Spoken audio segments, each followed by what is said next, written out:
So I propose.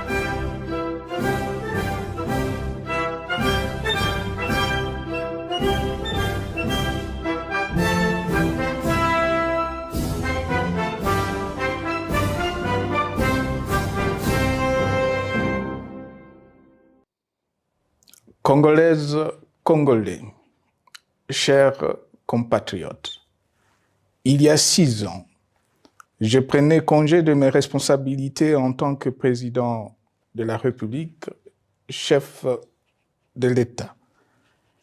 Et fait inédit dans notre pays, en près de 60 ans d'indépendance. J'ai passé pacifiquement la main à un nouveau chef d'État.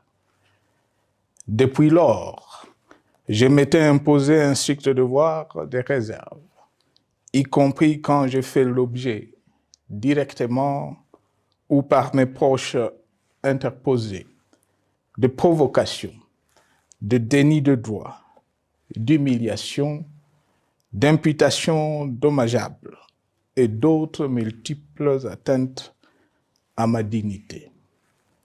D'abord, parce que je suis convaincu que le temps est le meilleur allié de la vérité, un antidote lent mais puissant contre le venin du mensonge et de la délation. Mais aussi et surtout parce qu'agir autrement aurait fait le jeu de ceux qui, par cette campagne odieuse, cherchaient à détourner l'attention de notre peuple de leur incapacité, aujourd'hui avérée, à répondre à ses attentes et aspirations. J'ai enfin décidé de briser ce long silence, de sortir de ma réserve et de m'adresser à vous parce que l'enjeu est de taille. Il est même existentiel.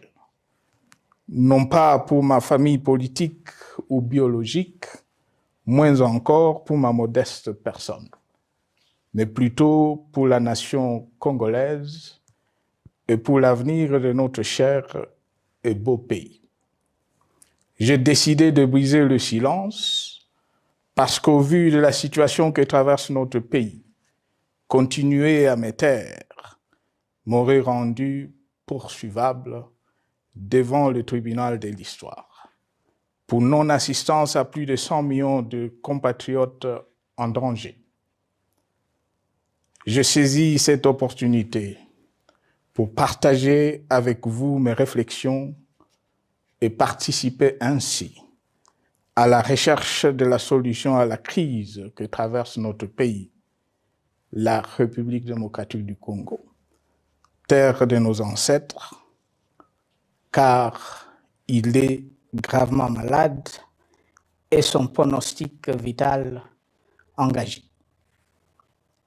Mieux que quiconque, vous en êtes conscient, car vous en faites quotidiennement les frais dans votre chair et vous en payez le prix. Mes chers compatriotes, vu l'importance stratégique de notre pays et le rôle qu'il est appelé à jouer, j'avais, de l'avènement au pouvoir du chef de l'État actuel, conclu avec lui un accord donnant naissance à la coalition entre nos forces politiques respectives. À propos de cet accord, beaucoup de contre-vérités ont été dites, y compris, fort malheureusement, par celui qui est censé connaître la vérité, parce qu'en étant l'un des 2 principaux signataires. En attendant qu'au moment opportun, la vérité soit rétablie, preuve irréfutable à l'appui, permettez-moi pour l'instant d'affirmer qu'en ce qui me concerne, la conclusion de cet accord n'avait pour seule motivation que l'intérêt supérieur de la nation.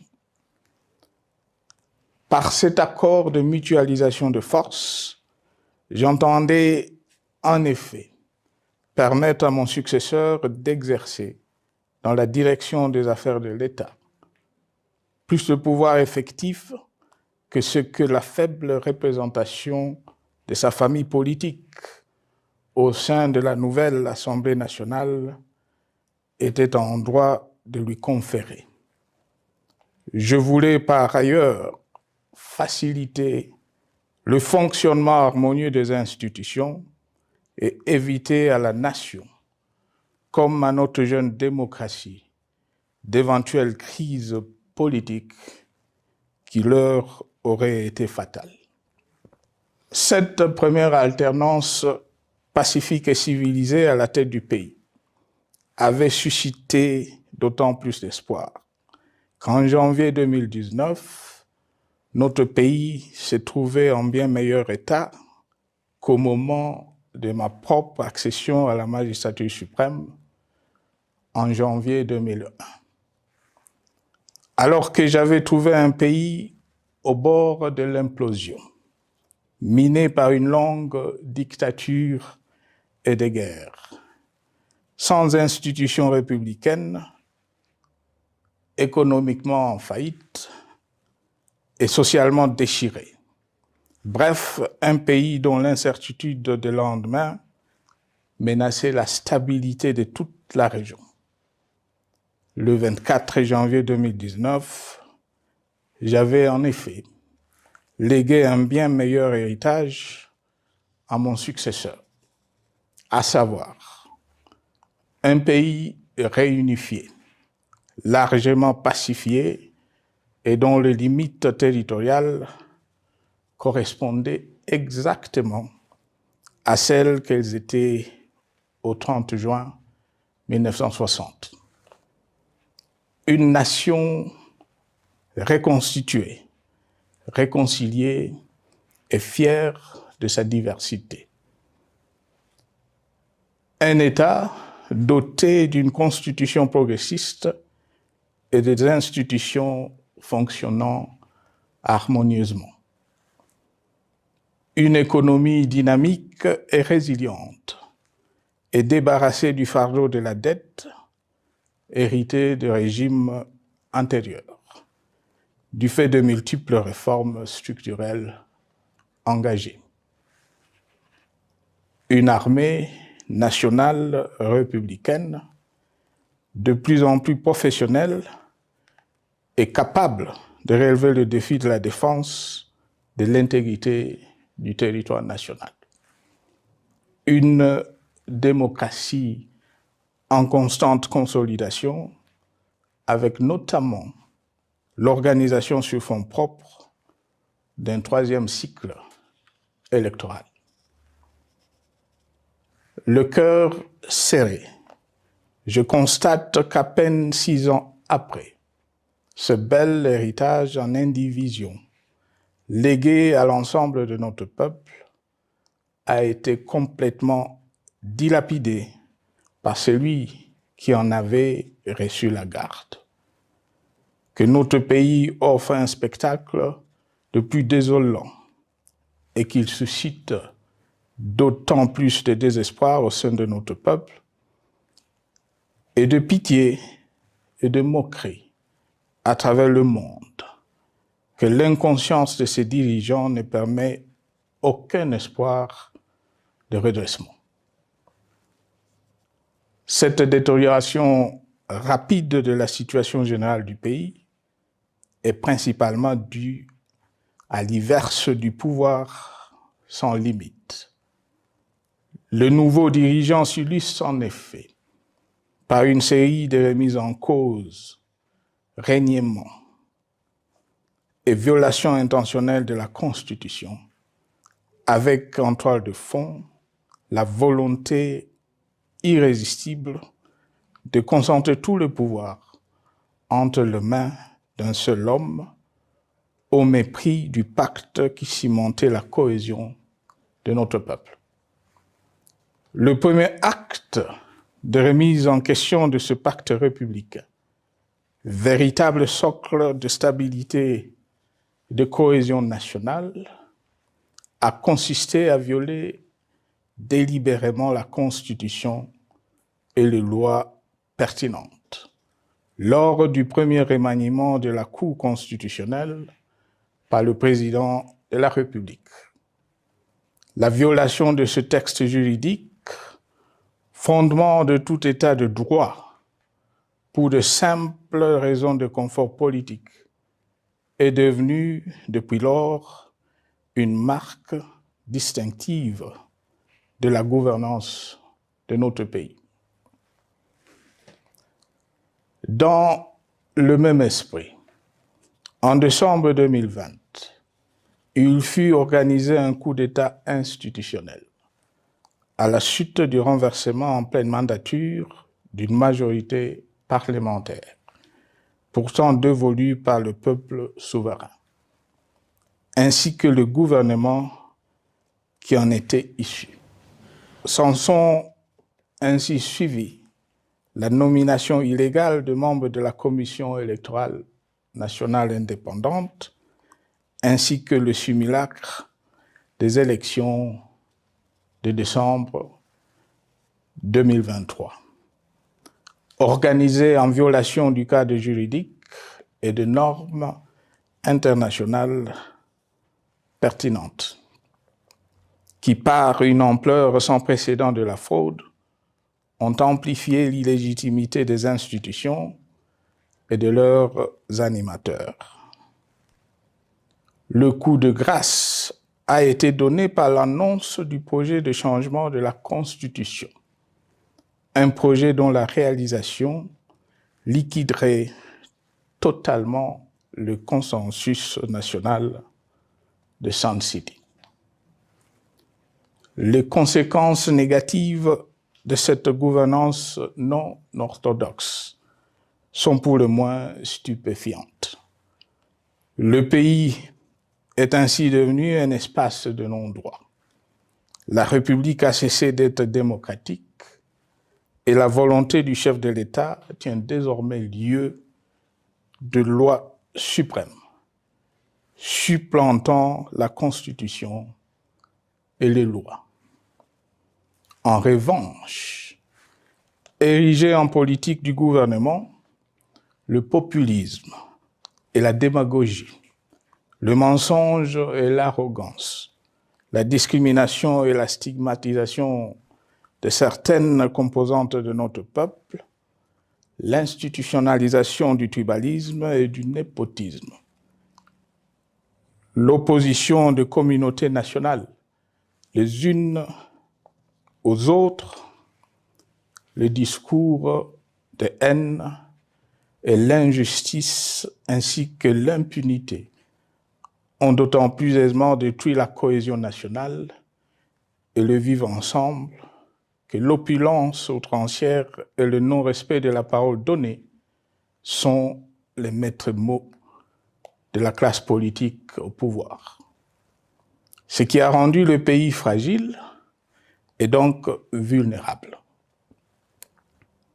Plus grave, le repli identitaire, dangereux pour l'édification de toute nation, a refait surface, avec ses vieux démons dont l'intolérance et la division est circonstance aggravante. Cela est non seulement toléré et impuni, mais aussi et surtout véhiculé et financé par les tenants du pouvoir. Face à cette dérive, le Parlement a abdiqué de sa mission constitutionnelle de contre-pouvoir. Il a ainsi cessé d'être le temple de la démocratie, le lieu par excellence de l'expression législative et la volonté du souverain primaire, pour ne plus être qu'une chambre d'enregistrement de la volonté d'une seule personne.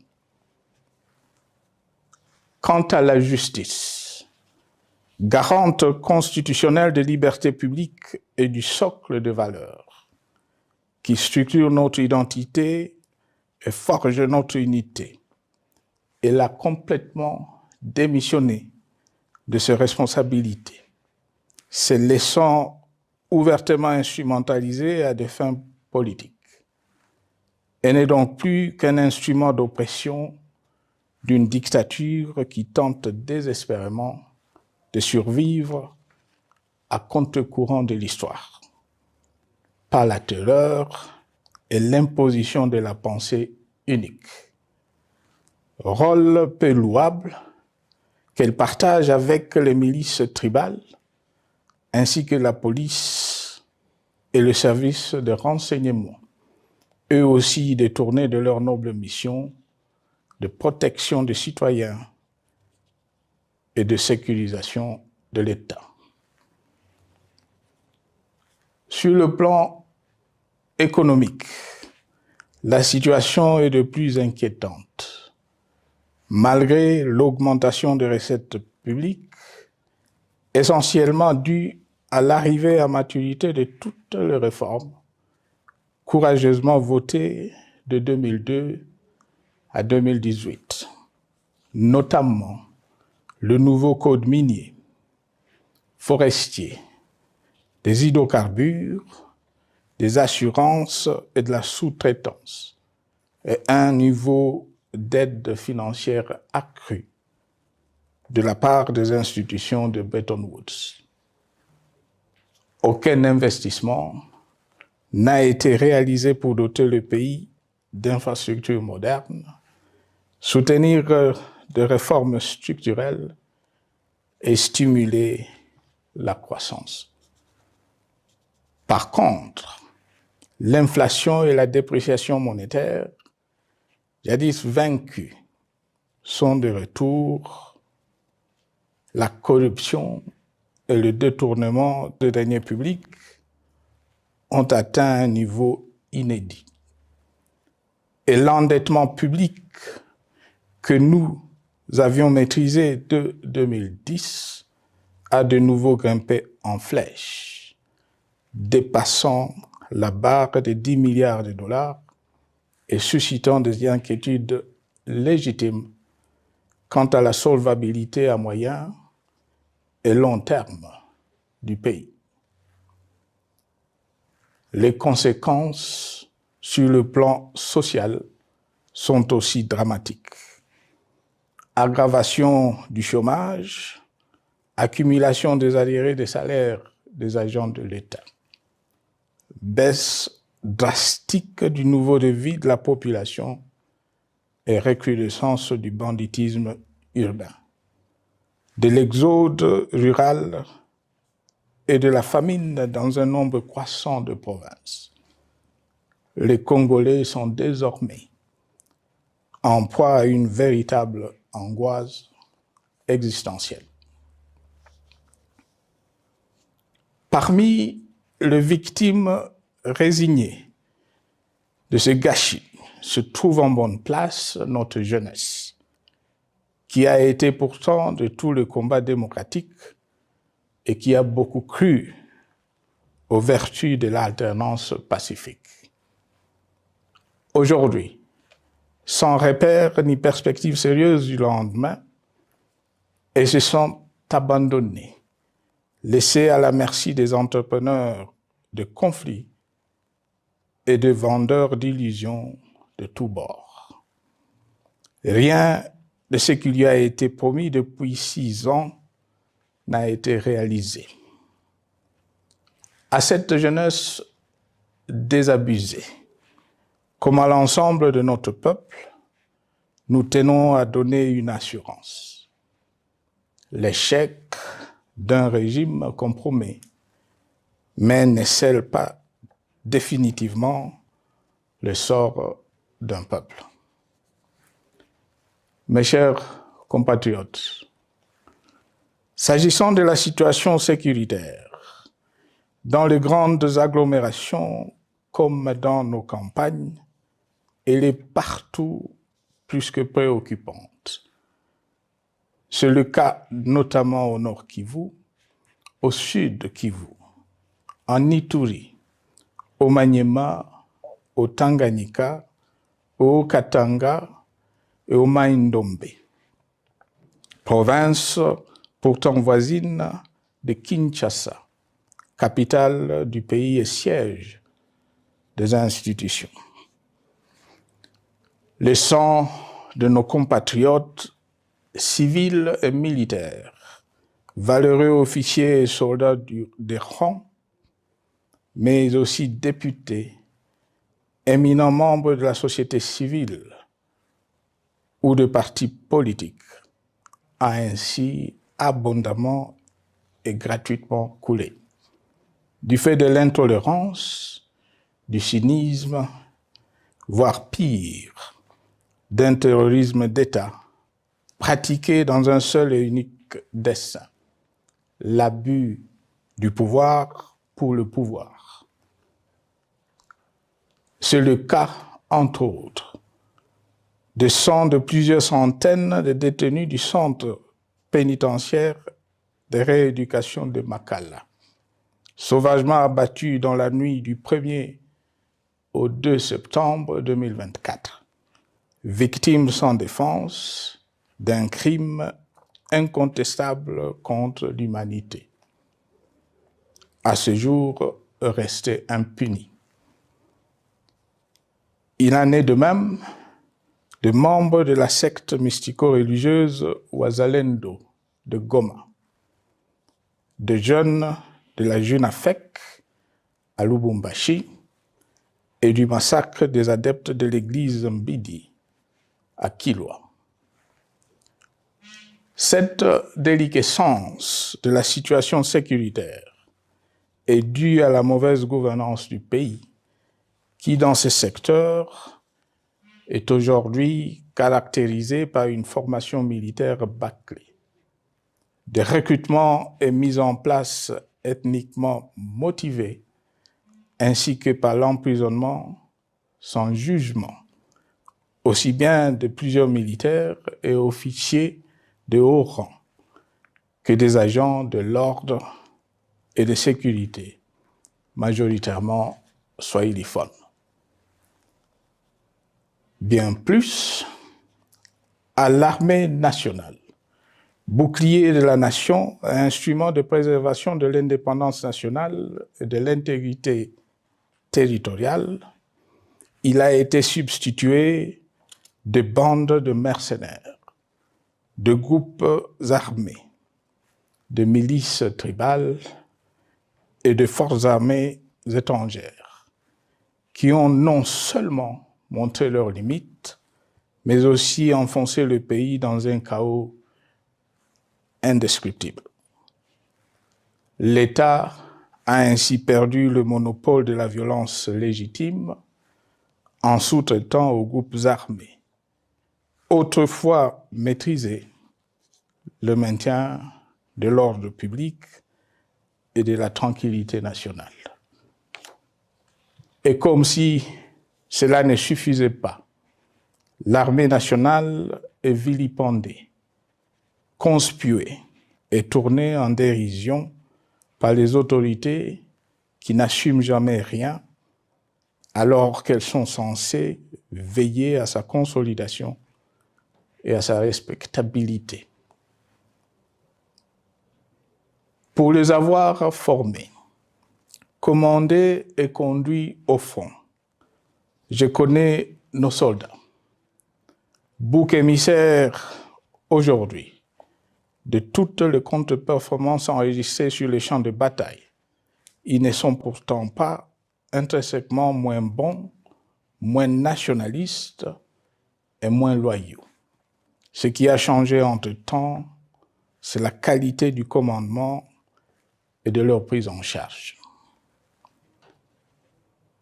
Au niveau régional, le gouvernement a levé l'option désastreuse de se détourner de deux principaux instruments internationaux qui étaient à la base de l'architecture régionale de paix et de sécurité, laquelle avait permis la stabilité régionale que le président actuel avait trouvée lors de son accession au pouvoir, à savoir le pacte sur la sécurité, la stabilité et le développement dans la région de Grand Lac, et l'accord cadre pour la paix, la sécurité et la coopération pour la République démocratique du Congo et la région. Plus grave encore, en faisant de forces négatives, les FDLR, ainsi que des centaines de groupes armés congolais, des supplétifs des forces armées de la République démocratique du Congo, le gouvernement a ouvert la voie à la régionalisation du conflit, avec des conséquences inévitables sur la stabilité de la région.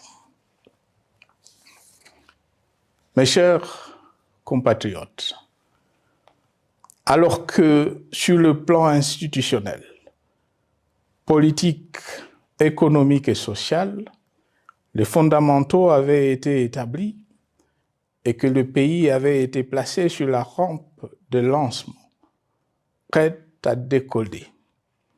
Nous voici, hélas, en un temps record, soit 6 ans, de nouveau à la case de départ. Seul d'un État failli, divisé, désintégré, au bord de l'implosion, inscrit en bonne place au palmarès de pays pauvres, le plus corrompu et très endetté. En atteste tout le rapport tant du Conseil de sécurité des Nations Unies que ceux sur l'indice de développement humain et sur la pauvreté. La crise qui déchire notre pays est donc profonde et multidimensionnelle. Sa solution doit être nécessairement globale. Toute autre approche n'a donc aucune chance de conduire à une paix durable. Bien plus, le Congo est intemporel. Il n'appartient pas à tel ou tel régime politique, ce dernier étant par définition rotatif et donc passager en démocratie. Il appartient plutôt au peuple congolais dans sa grande diversité. Ce qui est vrai du Congo l'est aussi des immenses ressources du sol et du sous-sol dont il regorge et qui sont essentielles à la croissance et au développement à l'échelle internationale. Que tous, au pays comme à travers le monde, en tiennent compte et qu'ils inscrivent leurs projets dans une perspective qui privilégie l'intérêt du Congo et des Congolais, plutôt que celui de ceux qui, à un moment ou à un autre, dirigent le pays. Cela étant, pour sauver le Congo, les griefs légitimes du peuple congolais contre le régime en place ne peuvent être éludés. Ils doivent plutôt être pris en compte. La dictature doit prendre fin et la démocratie, tout comme la bonne gouvernance économique et sociale, doivent être restaurées. Car, comme en témoigne l'histoire, il ne peut y avoir de solution sécuritaire définitive sans solution politique sincère. Sinon, il y aura de nouvelles vagues de convulsions politiques, de troubles à la paix, d'insécurité, d'instabilité institutionnelle, de conflits armés et de guerres civiles. Perspective qu'en toute responsabilité, nous, Congolais, ne pouvons plus nous permettre. Il est dès lors vital que les multiples initiatives de recherche de la paix, Luanda, Nairobi, EAC SADC, l'Union africaine, Doha et Washington, que nous accueillons favorablement, les considérant comme autant des signes de compassion et de solidarité à notre peuple, soient conscientes de cette exigence. Qu'elles accordent aux Congolais à la fois maîtres de leur destin et premières victimes de cette crise la place centrale qui leur revient de droit, aussi bien dans le diagnostic du mal dont souffre le pays que dans la prescription du traitement dont il a besoin pour en guérir définitivement. Il convient de noter à ce sujet que le gouvernement de Kinshasa s'est enfin résolu à se mettre autour d'une même table avec l'AFC M23 depuis plusieurs semaines à Doha, même si, bizarrement, il continue à considérer comme un crime le fait que les autres Congolais se parlent entre eux. C'est le lieu pour moi de saluer la démarche des évêques de la CENCO et de l'ECC, qui a le mérite de n'exclure du débat aucun sujet, ni aucun de nos compatriotes. Sans être parfaite, cette initiative conjointe des Églises mérite le soutien et, si nécessaire, des enrichissements de la part de notre peuple. Mes chers compatriotes, une fois n'étant pas coutume, il convient de dénoncer la falsification de l'histoire par ceux dont le jeu pervers dans l'opposition naguère, comme aujourd'hui au pouvoir, a consisté et consiste encore à calomnier, à diffamer, à diaboliser et à diviser pour gagner et régner, à se défausser sur les autres pour justifier leur contre-performance, quelles qu'en soient les conséquences sur la cohésion nationale ou en termes de vies humaines injustement brisées ou perdues.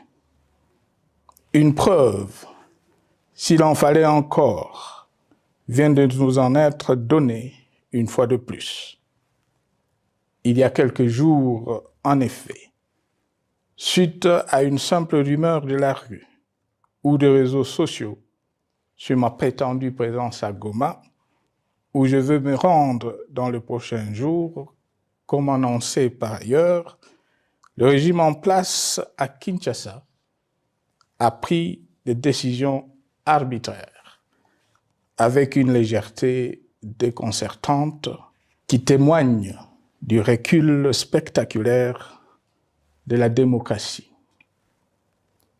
Mieux que quiconque, vous savez que pour moi, le Congo est la priorité absolue, que sa souveraineté et son intégrité territoriale ne sont pas négociables, que mon engagement pour la démocratie, la cohésion nationale, la paix et la stabilité n'est pas un slogan creux, et que le respect de la Constitution et des lois du pays, autant que celui de la parole donnée, sont sacrés. Militaire, j'ai juré de défendre la patrie jusqu'au sacrifice suprême. Hier au pouvoir, aujourd'hui en dehors du pouvoir, je demeure plus que jamais fidèle à ce serment. En ce moment où le pays est de nouveau divisé, appelé par le destin, j'ai le devoir d'œuvrer à la recherche de la paix et de contribuer à la reconstruction de notre pays qui se meurt. C'est dans cet esprit que j'ai choisi ce moment pour exprimer ma sympathie à l'endroit de toutes les victimes du conflit en cours, de réconforter et marquer ma solidarité avec la population de la partie orientale. Vous, qui êtes abandonnés par le pouvoir central, qui semble avoir pris le parti de vous punir, entre autres, en déconnectant les institutions financières du réseau bancaire national et en restreignant le mouvement de personnes et de biens. Ces décisions et bien d'autres vous asphyxient et rendent votre vie plus précaire que jamais.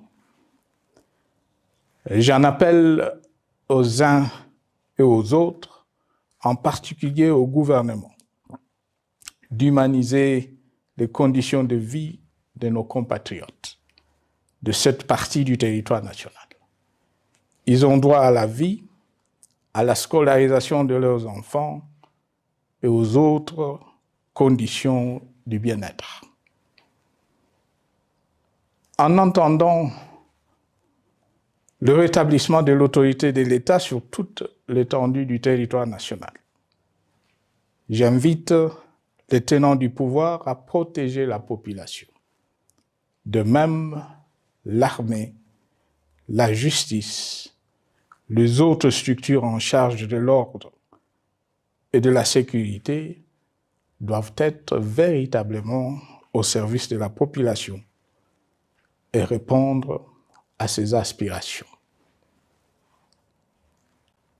Mes chers compatriotes, de par mon expérience dans des situations similaires, le patriotisme et l'humanisme ont guidé le processus de règlement de conflits et ont porté de fruits dans le passé, aussi bien sur les champs de bataille que sur celui de négociation ou du dialogue.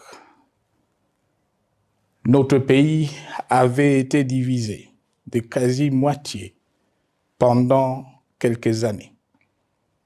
La sagesse avait alors prévalu.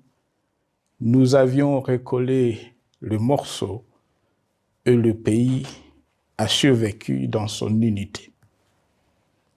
C'est ainsi qu'après quelques années de réflexion sur la crise en cours, après avoir consulté des chefs d'État et des anciens chefs d'État de la région, ainsi que des acteurs politiques et sociaux, nationaux et étrangers, j'ai fait ce jour une proposition qui engage la nation tout entière à un sursaut patriotique pour un pacte citoyen afin de tirer le pays du gouffre.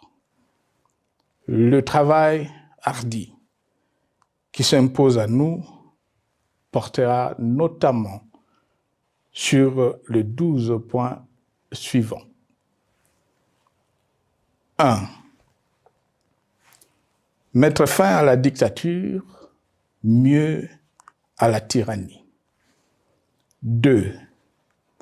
Arrêter la guerre. 3. Rétablir l'autorité de l'État sur toute l'étendue du territoire national. 4. Restaurer la démocratie en revenant aux fondamentaux d'un véritable État de droit. 5. Rétablir les libertés fondamentales. 6. Réconcilier le Congolais et reconstruire la cohésion nationale. 7. Relancer le développement du pays par la mise en place d'une bonne gouvernance économique, une gestion administrative et financière orthodoxe et une répartition équitable des ressources nationales. 8. Relancer le dialogue sincère et permanent avec tous les pays voisins en vue de l'instauration de la paix et du développement durable dans la région. 9. Rétablir la crédibilité du pays auprès de partenaires au niveau tant régional, continental qu'international. 10. Neutraliser tous les groupes armés nationaux et étrangers et rapatrier ces derniers dans leur pays d'origine. 11. Mettre définitivement fin au recours et à l'utilisation de mercenaires, conformément à la Convention de l'Union africaine sur l'élimination du mercenariat en Afrique du 3 juillet 1977 et à la résolution des Nations Unies du 4 décembre 1989 portant sur la Convention internationale contre le recrutement, l'utilisation, le financement et l'instruction de mercenaires et rapatrier sans condition ceux qui sont déjà déployés sur le sol congolais. 12. Ordonner le retrait sans délai de toutes les troupes étrangères du territoire national. À ce sujet, je salue la décision sage des pays de la SADC de retirer les troupes de la SAMI DRC de notre pays. Vu l'immensité de la tâche ainsi décrite, je lance un appel solennel à tous les Congolais, sans distinction de sexe, d'ethnie, d'âge, de classe sociale, de zone géographique ou d'appartenance politique, qui aiment passionnément le Congo, qui sont prêts à tous les sacrifices, qui adhèrent sans réserve au pacte républicain de Sun City et qui tiennent au respect de la Constitution du 18 février 2006, à se dire autour de ces objectifs. Il s'agit de la refondation de l'État et de l'édification d'un pays qui a perdu ses repères. Mobilisons-nous et mettons à profit tous les moyens à notre disposition pour restaurer l'unité nationale, sauver le Congo et préserver son indépendance. Car l'Afrique et le monde nous regardent. Mes chers compatriotes, le Congo vaut mieux que la caricature qu'en donnent ses dirigeants actuels. Le Congo mérite mieux que cette politique extérieure faite de jérémiades et de mendicité. J'ai donc la ferme conviction que le peuple congolais est capable, aujourd'hui comme en 1960, de vaincre les démons de la division, qu'il est capable aujourd'hui, comme au cours de la décennie 90, de vaincre la tyrannie et la tentation du pouvoir absolu. Qu'il est capable aujourd'hui, comme en 2003, de prendre le dessus sur ce qui nous divise et de mettre fin à la violence armée qui oppose ses enfants. Pour y parvenir, chacun doit jouer sa partition. Je m'engage à jouer la mienne. Que Dieu bénisse la République démocratique du Congo, qu'il bénisse individuellement chacun de vous. Je vous remercie.